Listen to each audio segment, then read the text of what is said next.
The first edition in English of The Praise of Folly by Erasmus. I'm Adam Douglas, Senior Specialist in Rare Books at Peter Harrington, and I'd like to show you this copy of this, what is one of the most remarkable books of the Renaissance. It's printed in London. The English translation is by Sir Thomas Chaloner, and it's printed in 1549 by Thomas Berthelet. And if we look at the imprint at the back, we'll see that here it's described imprinted at London in Fleet Street in the house of Thomas Berthelet. And there's a curious mistake here. The Roman numerals have been mistransposed, the L and the X.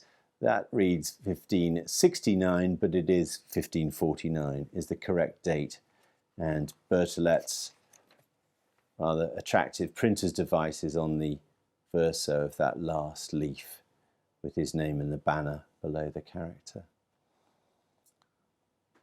All this becomes important because there is a surreptitious reprint of the book in which, unlike this true first edition, if we look at the title page, we'll see where it says a book made in Latin. The reprint, that says a book made in Latin, but Latin is spelt with a Y. And then down at the foot of the page, below the architectural outline, where the printer has signed it TB for Thomas Berthelet, in the reprint, that is TP, a mistake. But oddly, they retain the same mistake that Berthelet made in the first edition in the imprint. So it's not the imprint that helps us tell the difference, it's the title page.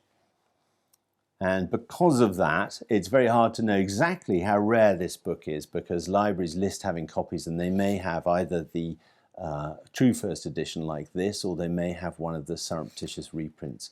It's very hard to tell, but it's certainly extremely scarce in commerce and highly valued as a very important book. Erasmus, of course, connected with England through his friendship with Thomas More, and even the title of the book in Latin is a kind of pun on Sir Thomas More's name. The book at this date is perhaps most notable for having influenced William Shakespeare. It seems little doubt that Shakespeare had read this translation thoroughly. He'd absorbed its phrases, its cadences, its way of looking at life. In Act 2, Scene 2 of Hamlet, where Hamlet enters and discusses matters with Polonius, meets Rosencrantz and Guildenstern again and prepares to greet the actors.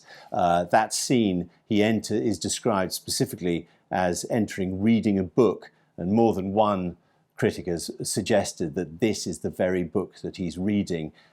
All his conversation in that scene is of a piece with this work, the idea that we're surrounded by fools in every direction, and that disillusion that Hamlet expresses memorably in that scene with his soliloquy.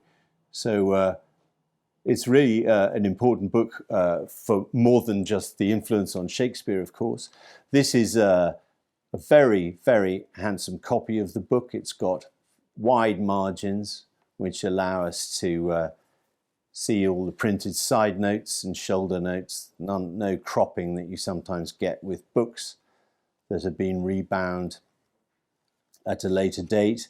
And crucially in that regard, on the title page, although the architectural surround is a large block, it hasn't been trimmed by the binder. There's clear margins all round. So an excellent copy of the book.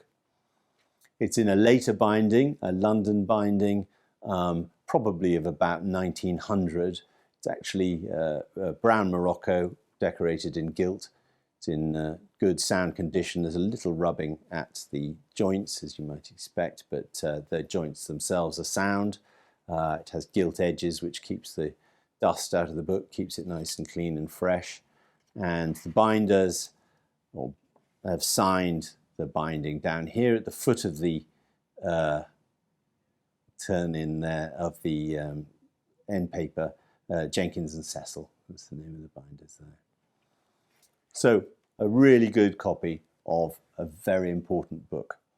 There's a full description of this book and of other early printed books on our website.